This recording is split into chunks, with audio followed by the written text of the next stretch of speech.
আমি স্কুল কলেজের ছেলেদের বলতেছি, মাদ্রাসার ছেলেরা বুঝার চেষ্টা করো, সেকুলারিজম ধর্ম নিরপেক্ষতা বা ধর্ম নিরপেক্ষ মতবাদ, বাংলাদেশে যদিও এটার তর্জমা করা হয় ধর্ম নিরপেক্ষতাবাদ, প্রকৃতপক্ষে সেকুলারিজম মানে হচ্ছে ধর্মহীনতা। এটা আজ থেকে 200-250 বছর আগে পশ্চিমা দেশগুলোতে ব্যাপকভাবে প্রসারিত হয়েছে। আমি জানি আপনারা যারা সাধারণ মানুষ আছেন আপনাদের একটু বুঝতে কষ্ট হবে, কিন্তু এই শব্দটা আপনারা শুনেছেন, ধর্মনিরপেক্ষ, সেকুলার। বাংলাদেশেও অনেক সেকুলার ব্যক্তি, ধর্ম নিরপেক্ষ ব্যক্তি আছে না নাই? তারা বলতে চায় যে আমার ধর্ম আমার, আপনার ধর্ম আপনার, তাহলে আমরা শান্তিতে থাকবো। আচ্ছা, আমার ধর্ম আমার, আপনার ধর্ম আপনার যদি হয়, তো ইসলাম তো পূর্ণাঙ্গ জীবন ব্যবস্থা, যেখানে সমাজ ব্যবস্থা আছে, অর্থ ব্যবস্থা আছে, রাষ্ট্র ব্যবস্থা আছে, স্বরাষ্ট্রনীতি, পররাষ্ট্রনীতি আছে। ইসলাম যদি ব্যক্তি জীবনে চলে যায় তো বাকি জায়গায় ইসলামের অবস্থা কি হবে? প্রত্যেকে তার ধর্ম পালন করলো, তো রাষ্ট্র চলবে কোন ধর্ম দিয়া? রাষ্ট্র চলবে কি দিয়া? রাষ্ট্র তোমার অনুর্বর মস্তিষ্ক দিয়ে রাষ্ট্র চলবে, না পশ্চিমাদের বিধিবিধান দিয়ে রাষ্ট্র চলবে? মুসলমানরা কখনো ধর্ম নিরপেক্ষ হতে পারে না। বাকি অনেকগুলো প্রশ্ন এখানে আসে, আমি এগুলোর উত্তর দেবার চেষ্টা করব। পশ্চিম বিশ্বে সেকুলারিজমের কেন প্রয়োজন হলো? পশ্চিম বিশ্বের প্রত্যেকটা সমস্যার সমাধান তারা কোত্থেকে দেবে? তাদের পাদ্রীদের কাছে তাদের ধর্মগ্রন্থ নাই, তাদের পাদ্রীরা তাদের ধর্মগ্রন্থ বুঝে না। ওই পাদ্রীরা যখন আবার সমাজ রাষ্ট্রের প্রত্যেকটা সমস্যার সমাধান দেবার চেষ্টা করেছে, দিতে পারে নাই। যখন দিতে পারে নাই তখন রাষ্ট্র ডিক্লেয়ার করে দিয়েছে, পাদ্রী তোমরা গির্জায় থাকো, আমরা রাষ্ট্র চালাবো। কেননা পাদ্রীদের কাছে সমস্যার সমাধান নাই, থাকবে কেমনে? তাদের ধর্মের মেয়াদ শেষ হয়ে গেছে 1500 বছর আগে। আমাকে বলেন, মেয়াদ উত্তীর্ণ ঔষধ দিয়া রোগের চিকিৎসা করা যায়? যেই ধর্মের মেয়াদ শেষ হয়ে গেছে 1500 বছর আগে, ওই ধর্ম দিয়ে জাতি, গোষ্ঠী, সমাজের প্রত্যেকটা সমস্যার সমাধান করা যাবে? ইসলামের মেয়াদ আছে না নাই? জোরে বলেন, আছে না নাই? কতদিন? ইসলামের পরে আর কোন ধর্ম আসবে? আমাদের নবীর পরে আর কোন নবী আসবে? আমরা শেষ উম্মাহ, আমাদের পরে আর কোন উম্মাহ আসবে? আল্লাহ ইসলামকে পূর্ণাঙ্গ করে দিয়েছেন। ইসলাম ধর্ম সেই ধর্মগুলোর মতো নয়। ইসলামের মধ্যে ব্যক্তি, রাষ্ট্র, সমাজ, অর্থ, বিচার, স্বরাষ্ট্র, পররাষ্ট্র যত সমস্যা আছে প্রত্যেকটা সমস্যার সমাধান ইসলামে আছে না নাই?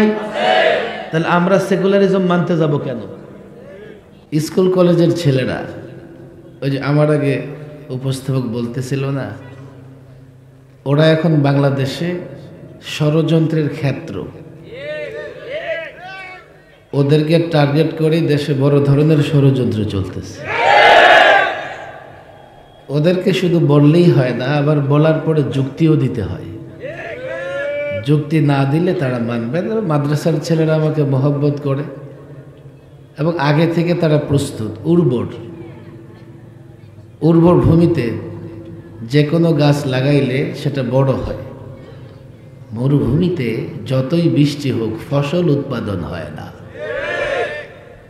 সাধারণ মানুষ যারা আপনারা আছেন, মাশাআল্লাহ, আমার মনে হয় এখানকার সাধারণ মানুষও অসাধারণ হবে। কারণ সাধারণ মানুষ অন্তত আমাদের বয়ান এত রাত জেগে শোনে না। কারণ তাদের বয়ান, তারা যাদের বয়ান শোনে সে বয়ানে নানা রকমের মশলা থাকে, টক মিষ্টি ঝাল থাকে। আমাদের বয়ান হলো তিক্ত বয়ান, যার জন্যে দেখেন না কদিন পর পর সরকারি মেহমান হয়ে যায়।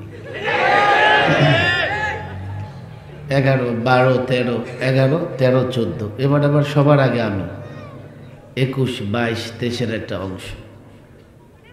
কেন? যে কথা ভালো লাগে না, কথা নাকি তিতা লাগে। দুনিয়ার সব রোগ মিষ্টি ঔষধ দিয়া ভালো হয়, বরং কিছু রোগ আছে এমন মিষ্টি খাইলে বাড়ে। ডায়াবেটিস হলে মিষ্টি খাওয়া যায় না। কথা ঠিক না বেঠিক? ঘরে যদি ডায়াবেটিসের রোগী থাকে তো ঘরের ছেলেমেয়েরা পর্যন্ত ফ্রিজ লক করে রাখে। আর যাই হোক, মিষ্টি খেতে দেওয়া যাবে না। সাধারণত আমরা ওই রোগের ট্রিটমেন্ট করতে যাই যে রোগে মিষ্টি কথায় ভালো হয় না। কিছু রোগ এমন আছে, ডায়াবেটিসে আক্রান্ত, মিষ্টি দিলে আরো ক্ষতিগ্রস্ত হবে। ডায়াবেটিসে আক্রান্ত, মিষ্টি দিলে আরো কি হবে? ক্ষতিগ্রস্ত হবে। একটু একটু তিক্ততা তো দেওয়াই লাগে। সাধারণ মানুষ আবার তিক্ততা পছন্দ করে না। আর যাই হোক, আপনারাই কিন্তু সময় চেয়ে নিয়েছেন, 1 ঘন্টা মাহফিল চলবে। সবাই কিন্তু বলে না, পরে বলবে হুজুর আমি কিন্তু বলি নাই, আমারে ছেড়ে দেন। ইমার্জেন্সি ছাড়া উঠতে পারবেন না। আর ইমার্জেন্সি চরম ইমার্জেন্সি হওয়া লাগবে। ছোটখাটো ইমার্জেন্সিতে চাপ দিয়ে বসে থাকা লাগবে। কথা ঠিক না বে ঠিক? পেছনে আমি যদ্দূর দেখি লোকজন দাঁড়িয়ে আছে, রাস্তাঘাটে হয়তো নাই। রাস্তাঘাটে যারা, আপনাদের জন্য খুলে দেওয়া হয়েছে এই জায়গাটা, ওই দূর থেকে তাকিয়ে আছে। কেমনে দেখবে এত দূর থেকে? আমি তো দেখি না। আর যাই হোক, যুব সংগঠন সৈয়দুল মুরসালিন সাল্লাল্লাহু আলাইহি ওয়াসাল্লাম সংগঠন, আমি যদ্দূর জেনেছি এই সংগঠনের সদস্য সংখ্যা 313 জন। এর মানে এলাকার ম্যাক্সিমাম যুবকরাই এই সংগঠনের সঙ্গে আছে, তাই না? মাশাআল্লাহ, অনেক ভালো। সংগঠনকে আমি কিছু কথা বলবো, যেহেতু সংগঠনের মাহফিল, সংগঠনের সভাপতি, সেক্রেটারি বা যারা প্যাট্রোনাইজ করেন, পৃষ্ঠপোষকতা করেন, সহযোগিতা করেন, এর সঙ্গে যুবকদের সঙ্গে পেছনে থেকে, সামনে থেকে, ডানে বায়ে থেকে সহযোগিতা করতেছেন। আমি সংগঠন সম্পর্কে কিছু কথা বলবো। আমি এর আগে ইসলাম নিয়ে কিছু কথা বলতে চাই। সমস্যা আমাদের অনেক, একটা সমস্যা ধরে বলতে গেলে গোটা জিন্দেগি বলে শেষ করা যাবে না। আমি মনে করি কিছু বিষয় যদি আমাদের বুঝে আসে, তাহলে আমরা বাকি সব সমস্যার সমাধান করে দিতে পারব। এই জন্যে কোরআনে কারীমের পরিচিত একখানা আয়াত আমি তেলাওয়াত করেছি, ইন্নাদ-দীনা ইনদাল্লাহিল ইসলাম। আমার আপনার ধর্মের নাম কি? ইসলাম আমাদের জন্য কে পছন্দ করেছেন? খেয়াল করবেন, খেয়াল করবেন। আমি আপনি যে ধর্ম পালন করি, সেই ধর্ম আমার আপনার জন্যে কে পছন্দ করেছেন? চারটিখানি কথা। যদি কেউ চিন্তা করে শুধুমাত্র এই শব্দের মধ্যে যে আমার ধর্ম, আমার দিন আল্লাহ আমার জন্য মনোনীত করেছেন, আল্লাহ আমার জন্য পছন্দ করেছেন, আমার মনে হয় সে খুশিতে লাফাইতে থাকবে। আমার আপনার ধর্মের নাম কি? বলেন আওয়াজ করে সকলে, কি? বলে হুজুর জানি তো। হ্যাঁ, আমিও জানি, আপনারা জানেন। ইসলাম শব্দের অর্থ কি বলেন? কেউ শান্তির পিছনে আছে। ইসলাম শব্দের অর্থ আত্মসমর্পণ করা, মস্তক অবনত করা। মাদ্রাসার ছেলেদের জানার কথা, আল ইসলাম ও মাজদার ওরা পড়ে। আসলামতু লিরাব্বিল আলামিন, রব্বুল আলামিনের কাছে আত্মসমর্পণ করলাম, মস্তক অবনত করলাম। আর যিনি মস্তক অবনত করেন, আত্মসমর্পণ করেন, তিনিই মুসলিম। আত্মসমর্পণ করা, মস্তক অবনত করার মানে কি? কারো কাছে যদি আত্মসমর্পণ করি, নতি স্বীকার করি, এর মানে হচ্ছে আমি তার কথা মেনে নিলাম। আল্লাহর কাছে আত্মসমর্পণ করা, মস্তক অবনত করা মানে হলো আমরা সকলে আল্লাহর কথাগুলো মেনে নিলাম। কথা ঠিক না বেঠিক? তাহলে আপনি যতদিন আল্লাহর কথাগুলো মেনে নিবেন, মুসলিম থাকবেন। আর যদি আল্লাহর কথা মেনে নিতে আপনার আপত্তি থাকে, আপনি মুসলিম হতে পারবেন না। আপনার নাম যাই হোক না কেন, আপনি যতই নিজেকে মুসলিম দাবি করেন না কেন, আল্লাহর কাছে আত্মসমর্পণ পরিপূর্ণ না করলে তাহলে আত্মসমর্পণ মানে আল্লাহ যা বলেছেন সব মেনে নিতে হবে। আমার বুঝে আসুক আর না আসুক, আমার যুক্তিতে ধরক আর না ধরক, আল্লাহর প্রত্যেকটা বিধান মেনে নিলেই আমি মুসলিম হব, আত্মসমর্পণকারী হব। কথা ঠিক না বে ঠিক? মনে রাখতে হবে, এই শিক্ষিত মানুষ, অনেক স্কুল কলেজের ছেলেরা এখানে আছে, ভালো করে শোনো, ইসলাম ছাড়া, যে ইসলাম আল্লাহ পছন্দ করেছেন, সে ইসলাম ছাড়া অন্য কোন দিন বা ধর্ম আল্লাহর কাছে গ্রহণযোগ্য হবে না। বুঝে শুনে বলতে হবে। কেউ প্রশ্ন করবেন, হুজুর আপনারা এত কঠোর কেন? কঠোর আমি নই, কোরআনের স্পষ্ট ঘোষণা তুমি দেখো, ومن يبتغ غير الإسلام دينا فلن يقبل منه, যে ব্যক্তি ইসলাম ছাড়া অন্য কোন ধর্ম তালাশ করবে সেটা গ্রহণযোগ্য হবে না। এই ঘোষণা কার? চিৎকার করে বলেন কার? আপনাদের কষ্ট হলেও আমি সময়টা এই জন্যই ঠিক করে নিয়েছি, আমি মনে করি পুরা আলোচনা না শুনলে উপকৃত হবেন না, বরং এখানে নানা প্রশ্ন থেকে যাবে, কিংবা এখন যে দুরবস্থা চলছে আমাদের, নাস্তিক মোরতাদদের কোনো প্রশ্নের কাছে আমি ঈমান বিক্রি করে দিয়ে আসব। ইসলাম ছাড়া অন্য কোন দিন গ্রহণযোগ্য নয়। কথা ঠিক না বেঠিক? এর উপরে 1000 প্রশ্ন করবে, আপনার প্রশ্ন হচ্ছে না আল্লাহ আপনাকে ঈমানের দৌলত দান করেছেন, আমাদের প্রশ্ন হচ্ছে না, আমরা মুনাফিক নই, প্রকৃত মুমিন, আবার আমরা ধর্ম ব্যবসায়ী নই, ধর্ম প্র্যাকটিস করি, ধর্ম পালন করি। কথা ঠিক না বেঠিক? নিজেকে যখন মুসলিম দাবি করি তো অনেকে বলে যে আমরা নাকি ধর্ম ব্যবসা করি, অথচ জাতি জানে কারা ধর্ম ব্যবসা করে। গোটা জিন্দিগি সিনেমা নাটক করেছে, তো নির্বাচনের আগে টুপি মাথায় দিয়ে মসজিদে বসে আছে। ওরা ধর্ম ব্যবসা করেন, আমরা করি। আমরা তো ধর্ম মানি, ধর্ম প্র্যাকটিস করি। কেউ বলবে হুজুর কেন ইসলাম ছাড়া অন্য কোন ধর্ম গ্রহণযোগ্য হবে না কেন? আমি বলি তাহলে তুমি শোনো, বাকি ধর্মগুলোকে 2 ভাগে ভাগ করো। এক ভাগ হচ্ছে মানব রচিত ধর্ম, আরেক ভাগ আল্লাহ পাঠিয়েছেন পূর্বেকার ধর্ম, আগেরকার ধর্ম। মানব রচিত ধর্ম এগুলো কোনো ধর্ম নয়, এগুলো মানুষের অনুর্বর মস্তিষ্কের কল্পনা প্রসূত কিছু বিষয়। যারা নও মুসলিম হচ্ছেন, পৌত্তলিকতা ছেড়ে, হিন্দুত্ববাদ ছেড়ে, মূর্তি পূজা ছেড়ে তাদের বক্তৃতাগুলো শোনেন। এই যুবক, কলেজ ইউনিভার্সিটির যুবক, তুমি স্টাডি করতে পারো, তুমি ধর্মতত্ত্ব নিয়ে পড়াশোনা করতে পারো, তুমি চাইলে এই ধর্মগুলোকে কম্পেয়ার করে দেখতে পারো। একটা ধর্ম, পৌত্তলিক ধর্ম, যাদের খোদার সংখ্যা কমপক্ষে 33 কোটি। আমি একটা সময় মনে করতাম এটা মনে হয় বাড়াবাড়ি। আমি জাতীয় টেলিভিশনের লাইভে এই কথা বলার পরে আমার এগেনিস্টে একজন সনাতন ধর্মের মেম্বার অফ পার্লামেন্ট, সে আমাকে বলতেছে যে না, এটা ঠিকই আছে, ঠিকই আছে, আমরা 33 কোটি দেবতার খোদার পূজা করি। আর আমরা কয়জনের করি? এখন পাঠ্যপুস্তকে নিয়ে আসছে আল্লাহ। আল্লাহ শব্দের প্রতিশব্দ কি? খোদা, বিধাতা, ভগবান। এক জাতি আছে গরুরও ভগবান বলে, আছে না নাই?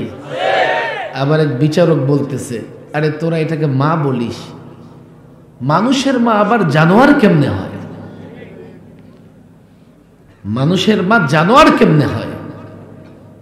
আবার এই অনুর্বর চিন্তা থেকে তারা মুসলমানদের কুরবানি উৎসবকে বাধাগ্রস্ত করবার চেষ্টা করে। পৃথিবীতে এমনও উম্মাত জাতি আছে আবার ওরাই নাকি উদার, ওরাই নাকি সহনশীল, ওরাই নাকি সহনশীল। আর আমরা আজ পর্যন্ত অন্য কোনো ধর্মের কোনো ধর্মীয় উৎসব তো দূরের কথা, তাদের ধর্ম পালনে বাধা তো দূরের কথা, বাধা দিতে হবে, বাধা দেওয়া দরকার, বাধা দেওয়া উচিত, জোর করে মুসলমান বানাতে হবে, এই ধরনের উক্তি আজ পর্যন্ত বাংলাদেশের কোনো আলেম উচ্চারণ করে নাই। ইসলামের অনুমতি নাই, এটাই ইসলামের সৌন্দর্য। আর এই সৌন্দর্যের কারণেই যুগে যুগে হাজারো কোটি কোটি মানুষ ইসলামের সুশীতল ছায়াতলে আশ্রয় গ্রহণ করেছে। কথা ঠিক না বেটে? মানব রচিত ধর্মের কথা আমি বলবো না, আমি অবাক হই মাঝে মধ্যে। এক আল্লাহর গোলামি করতে পারে না, 33 কোটির গোলামি কেমনে করে? এক আল্লাহকে সন্তুষ্ট করতে পারি না, 33 কোটিকে কেমনে সন্তুষ্ট করা লাগে? পরে আমি সিদ্ধান্তে উপনীত হলাম যে আসলে এখানে সন্তুষ্ট করা, গোলামি করার কোনো বিষয় নাই, কেননা ওরা ওদের খোদাকে নিজ হাতে বানায়, খোদার নাক বানায়, কান বানায়, রং মারে, এরপরে খোদারে দাঁড় করানোর জন্য পিছন দিয়ে যা খুশি তাও করে। দরকার আছে সন্তুষ্ট করার? 2-4 দিন আমোদ ফুর্তি করে আবার ঠিক খোদারই উৎসর্গ করে দেয়। মানব রচিত ধর্ম, মানব রচিত ধর্ম নিয়ে কোনো বক্তৃতা নেই, সবাই জানে, যতই সংখ্যায় হোক না কেন সে ধর্ম নিয়ে কথা বলার প্রয়োজন আছে বলে মনে করি না। তবে আল্লাহ তাবারক ওয়া তাআলা ইসলামের আগেও অনেক পয়গম্বর এবং নবী রাসূল প্রেরণ করেছিলেন। বর্তমান পৃথিবীতে একটা ধর্ম আছে খ্রিস্টান ধর্ম, এরপরে ইহুদি ধর্ম আছে। খ্রিস্টান ধর্মের অনুসারী পৃথিবীতে সবচাইতে বেশি, এবং সবচাইতে মজার ব্যাপার হলো বর্তমান পৃথিবীতে জ্ঞান বিজ্ঞানের চর্চায়, এমনকি সামরিক শক্তিতেও ওরা এগিয়ে। আর দ্বিতীয় পজিশনে আছে ইহুদিরা, তারাও সামরিক শক্তিতে এগিয়ে, জ্ঞান বিজ্ঞানের চর্চায় তারা এগিয়ে, তারা বিজনেসে এগিয়ে। আমরা আছি মুসলিমরা সবচাইতে দুর্বল অবস্থানে। পত্তলিকরাও আমাদেরকে মারে, ওই মায়ানমারের জান্তা বাহিনীও মারে, গাজ্জাতি ইহুদিরাও আমাদের মারে, আবার খ্রিস্টানরাও আমাদের যে যেখানে পায় মারে, দেশ ছাড়া করে, বোমা মারে, আক্রমণ করে। সবচেয়ে দুর্বল জায়গায় আমরা আছি। এই যে ধর্মগুলো, খ্রিস্টান ধর্ম বলেন, ইহুদি ধর্ম বলেন, আমাদের শিক্ষিত সমাজ, আমাদের কলেজ ইউনিভার্সিটির ছাত্ররা, তাদের মধ্যে এই প্রশ্নটা বড় কাজ করে। এজন্য কি বলে জানেন? যে কোনো ধর্ম মানলেই হয়। এমন লোক আছে না নাই? আমার কথা বুঝবেন, তারপরে আপনারা চিন্তা করবেন। যে ধর্মগুলো আল্লাহ আগে পাঠিয়েছেন, হযরত মূসা আলাইহিস সালাম, হযরত ঈসা আলাইহিস সালাম, হযরত দাউদ, তাদের উপরেও প্রসিদ্ধ যে কিতাবগুলো অবতীর্ণ হয়েছে, আমি আপনাদেরকে প্রথম যে কথা বলতে চাই, তোমরা যদি সেই ধর্মগুলো মানতে চাও, আজকের বিশ্বে ওই ধর্মগ্রন্থগুলো যেই ভাষায় অবতীর্ণ হয়েছে, পৃথিবীতে সেই ভাষায় কথা বলে এমন কোনো জাতি নাই। এগুলো রেকর্ড হচ্ছে, আপনারা নোট করে রাখেন। তাহলে কিভাবে তোমরা সেই ধর্মগ্রন্থগুলোর উপর আমল করবে? একটা ধর্মগ্রন্থের ভাষা যদি মানুষ না বুঝে, সেই ভাষায় যদি মানুষ কথা না বলে, সেই ধর্মগ্রন্থের উপরে কিভাবে আমল করবে? 2, সেই ধর্মগ্রন্থগুলোই নাই। যদি খুঁজতে চাও, তালাশ করো, তো মাঝে মধ্যে পত্রিকায় আসে, ইতালির রোমে, ব্রিটেনে, আমেরিকাতে জাদুঘরে রাখা 1500-2000 বছর আগের বাইবেল, ইনজিল, আপনি গিয়ে দেখবেন ধরাও যায় না, ছোঁয়াও যায় না, পড়াও যায় না, বুঝাও যায় না। যদি আজকের পৃথিবীর মানুষকে বলা হয় তাওরাত, জাবর, ইনজিল মেনে জিন্দেগি পরিচালনা করো, কোনোদিন তারা করতে পারবে না। শিক্ষিত মানুষ আপনারা আছেন এখানে, বুঝবার চেষ্টা করেন। বলবেন হুজুর কে বলেছে? এই মার্কেটে তো বাইবেল পাওয়া যায়, মানে তাওরাত পাওয়া যায় মার্কেটে। হ্যাঁ, পাওয়া যায়, তবে কম পক্ষে 82 রকমের। ওরা অনুবাদটাকেও, মূল গ্রন্থ অনুবাদকে এতটা পরিবর্তন করেছে, এত পরিবর্তন করেছে। কমপক্ষে 82 রকমের বাইবেল পাওয়া যায় এই গ্রাম থেকে।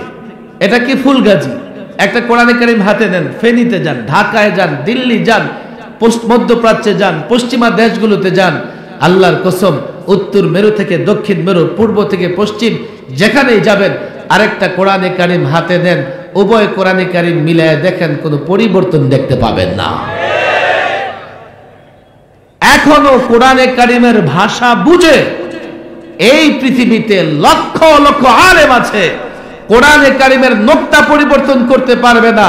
লক্ষ কোটি হাফেজ আছে, এমন যদি হয় কোরআনে কারিমের প্রত্যেকটা কপিকে আগুন জ্বালিয়ে পুড়িয়ে দেওয়া হয়, কাল বাংলাদেশের হুফাজ যারা কোরআনে কারিম যারা হেফজ করেছেন 2 ঘন্টা বসে হুবহু কোরআনে কারিম লিখে ফেলতে পারবেন। ইসলাম ছাড়া অন্য ধর্ম মানবে কেমনে? সেই ধর্মগ্রন্থই তো নাই, আছে নাকি? গোটা দুনিয়াকে চ্যালেঞ্জ করি আমি, নিয়ে আসো পারলে। খ্রিস্টান দুনিয়াকে চ্যালেঞ্জ করি, তোমাদের নবীর উপরে যেই ধর্মগ্রন্থ নাজিল হয়েছে নিয়ে আসো। আমি ইহুদি দুনিয়াকে চ্যালেঞ্জ করি।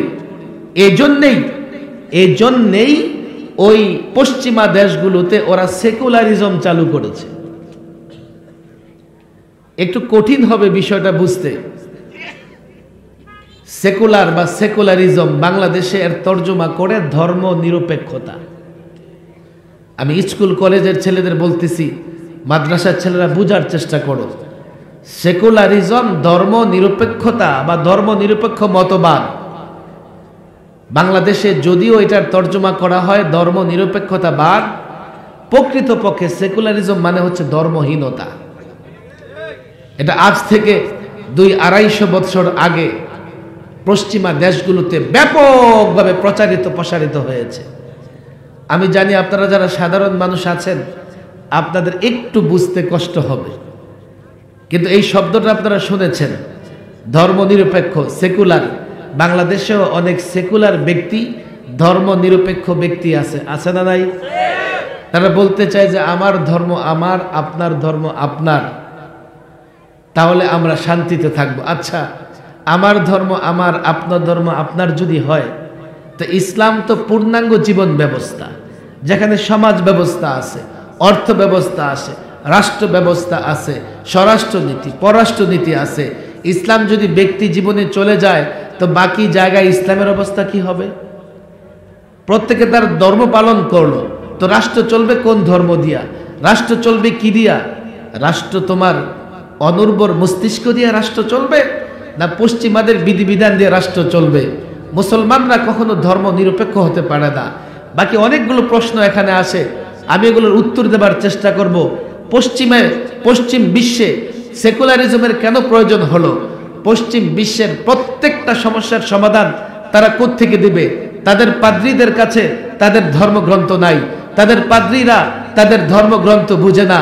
ওই পাদ্রীরা যখন আবার সমাজ রাষ্ট্রের প্রত্যেকটা সমস্যার সমাধান দেবার চেষ্টা করেছে, দিতে পারে নাই।